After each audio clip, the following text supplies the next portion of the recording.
Hello नमस्कार दोस्तों, स्वर्णम classes में आपका स्वागत है। तो जैसा कि आप लोग जान रहे होंगे कि मैं सामान्य ज्ञान के 3500 प्रश्नों का सीरीज चला रहा हूं, जिसका ये 20वां पार्ट है दोस्तों। अगर इससे पहले का वीडियो आपने नहीं देखा है दोस्तों, तो उसका लिंक डिस्क्रिप्शन में है, आप वहां से देख सकते हैं। तो चलिए देखते हैं आज का ये क्वेश्चन।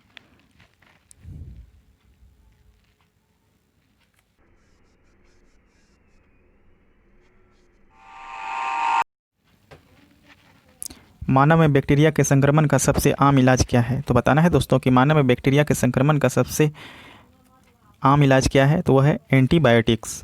तो सी नंबर आंसर हो जाएगा एंटीबायोटिक्स। देखते हैं नेक्स्ट क्वेश्चन को।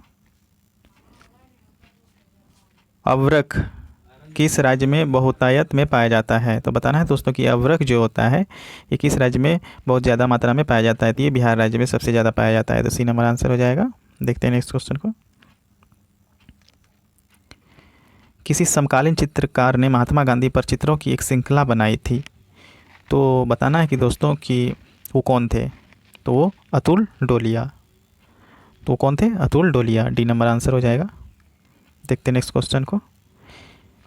रिक्टर पैमाने के बारे में निम्नलिखित में से क्या गलत है? तो बताना है दोस्तों कि जो रिएक्टर पैमाने होते हैं उनके बारे में कौन सा कथन गलत है? तो हमारे पास 4 ऑप्शन दिया गया है। ए नंबर में दिया गया है, इसे 1935 में चार्ल्स रिएक्टर और गुटेनबर्ग द्वारा विकसित किया गया था। ये तो सही है। यह एक लघुगणकीय पैमाना है। ये भी सही है। इसे भूकंप मापी के उपयोग द्वारा नापा जाता है। ये भी सही है। तो दोस्तों यहाँ पर जो रिएक्टर पैमाने पर 8 से 9 की तीव्रता का अर्थ है हल्का भूकंप, ये गलत है। तो इसका आंसर हो जाएगा डी।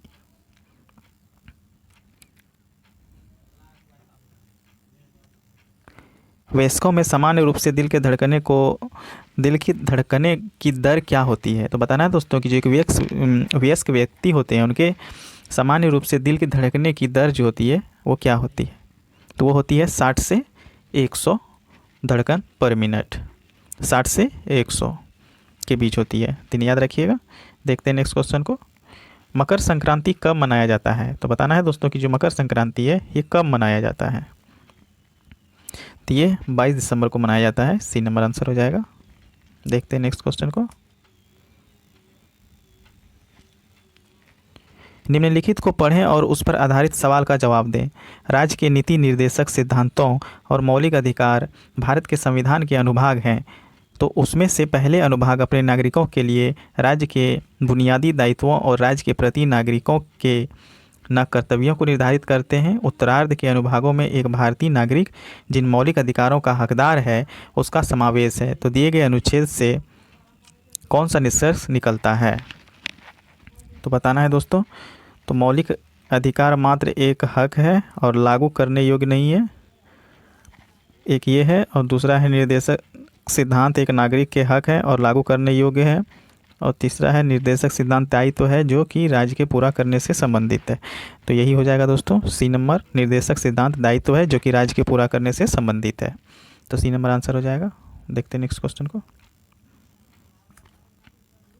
निम्नलिखित में से कौन सा विटामिन रक्त के थक्के बनाने में महत्वपूर्ण भूमिका निभाते हैं? तो वेरी वेरी इंपॉर्टेंट क्वेश्चन है दोस्तों ये एग्जाम के लिए। तो बताना है कि कौन सा विटामिन है जो रक्त के थक्के बनाने में महत्वपूर्ण भूमिका निभाते हैं। तो वह है विटामिन B12। तो ये नंबर आंसर हो जाएगा विटामिन B12। देखते हैं नेक्स्ट क्वेश्चन को। 2015 में कौन सा देश विश्व व्यापार संगठन में 144वें सदस्य के रूप में शामिल हुआ है? तो बताना है दोस्तों कि 2015 ईस्वी में वे कौन सा देश थे जो व्यापार संगठन में 144वें सदस्य के रूप में शामिल हुए थे? तो वो है अफगानिस्तान। तो डी नंबर आंसर हो जाएगा अफगानिस्तान। देखते हैं नेक्स्ट क्वेश्चन को। 2015 ग्लोबल पीस इंडेक्स के अनुसार सबसे शांतिपूर्ण देश कौन सा है? तो बताना है दोस्तों कि 2015 ग्लोबल पीस इंडेक्स के अनुसार सबसे शांतिपूर्ण देश कौन सा था? तो वो था आइसलैंड। तो ये नंबर आंसर हो जाएगा आइसलैंड। देखते हैं नेक्स्ट क्वेश्चन। श्रीलंका की राजधानी कौन सी है? तो बताना है दोस्तों कि श्रीलंका की राजधानी कौन सी है? तो कोलंबो है। ये नंबर हो जाएगा कोलंबो। भारत में सबसे ज़्यादा खेती किस फसल की होती है? तो बताना है दोस्तों कि भारत में सबसे ज़्यादा खेती किस फसल की होती है? तो वो चावल की होती है। डी नंबर आंसर चावल। 1998 में पोखरण में भारत द्वारा किए गए परमाणु परीक्षण का कोड क्या था? तो बताना है दोस्तों कि 1998 में जो पोखरण में भारत द्वारा किए गए परमाणु परीक्षण हुआ था उसका कोड क्या था? तो वो था ऑपरेशन शक्ति। सी नंबर आंसर हो जाएगा ऑपरेशन शक्ति। ठीक है दोस्तों, बढ़ते हैं आगे। निम्नलिखित में से कौन सी गैस हास्य गैस के रूप में लोकप्रिय है? तो बताना है दोस्तों कि वह कौन सी गैस है जो हास्य गैस के रूप में लोकप्रिय है। वेरी वेरी इंपॉर्टेंट क्वेश्चन है दोस्तों, कई बार एग्जाम में रिपीट हुए हैं। तो यह है नाइट्रस ऑक्साइड। क्या है दोस्तों? नाइट्रस ऑक्साइड, जिसे हम हास्य गैस कहते हैं। तो सी नंबर आंसर हो जाएगा। निम्नलिखित में से कौन सा ऑपरेटिंग सिस्टम नहीं है? तो बताना है दोस्तों कि इनमें से कौन सा ऑपरेटिंग सिस्टम नहीं है। तो OS X ये ऑपरेटिंग सिस्टम है दोस्तों। विंडोज़ 7 ये भी ऑपरेटिंग सिस्टम है। ये डॉस है, ये भी एक ऑपरेटिंग सिस्टम है। तो C++ जो होती है दोस्तों, ये ऑपरेटिंग सिस्टम नहीं है। देखते हैं नेक्स्ट क्वेश्चन को। डिजिटल संकेतों को समविकृति संकेतों में परिवर्तित करने वाला उपकरण कौन सा है? तो बताना है दोस्तों कि डिजिटल संकेतों को समविकृति संकेतों में परिवर्तन करने वाला उपकरण कौन सा है? तो मोडेम है। बी नंबर आंसर हो जाएगा मोडेम। ठीक है दोस्तों, बढ़ते हैं आगे। सेपेक तेक्रेव क्या है? सेपेक तेक्रेव क्या है बताना है दोस्तों। तो ये वॉलीबॉल को किक मारना, इसी को हम लोग सेपेक तेक्रेव कहते हैं। तो वॉलीबॉल को किक मारने को सेपेक तेक्रेव कहते हैं। सी नंबर आंसर हो जाएगा दोस्तों, याद रखिएगा। भारत की सबसे लंबी नदी कौन सा है जो समुद्र में प्रवाहित नहीं होती है? वेरी वेरी इंपॉर्टेंट क्वेश्चन दोस्तों। तो बताना है कि भारत की सबसे लंबी नदी कौन सी है जो समुद्र में प्रवाहित नहीं होती है? तो वो है जमुना नदी। तो बी नंबर आंसर हो जाएगा जमुना नदी। दोस्तों यहाँ पर बताना है कि C6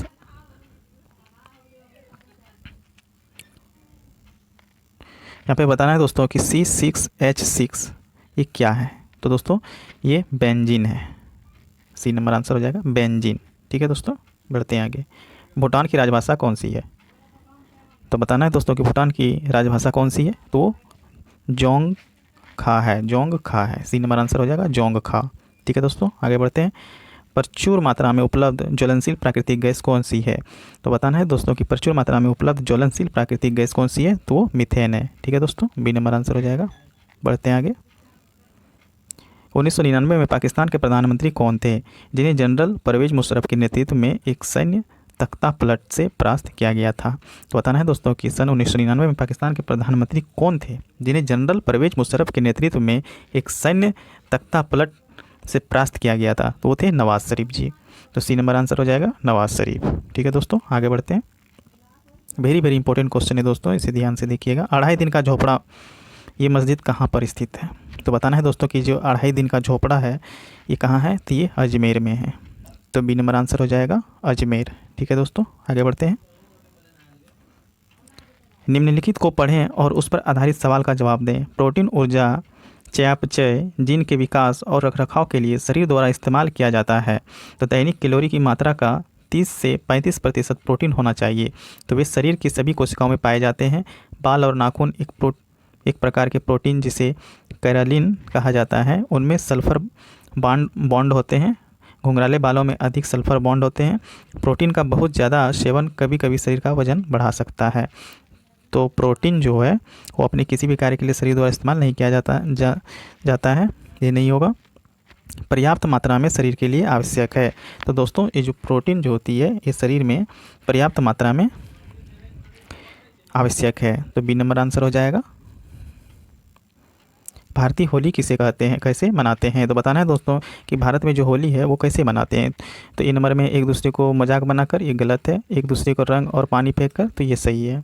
तो बी नंबर आंसर हो जाएगा एक दूसरे पर रंग और पानी फेंक कर। ठीक है दोस्तों, देखते हैं नेक्स्ट क्वेश्चन को। लिमरिक क्या है? तो बताना है दोस्तों कि जो लिमरिक है ये क्या है? तो ये ज़्यादातर 5 लाइनों की कविता का एक रूप है।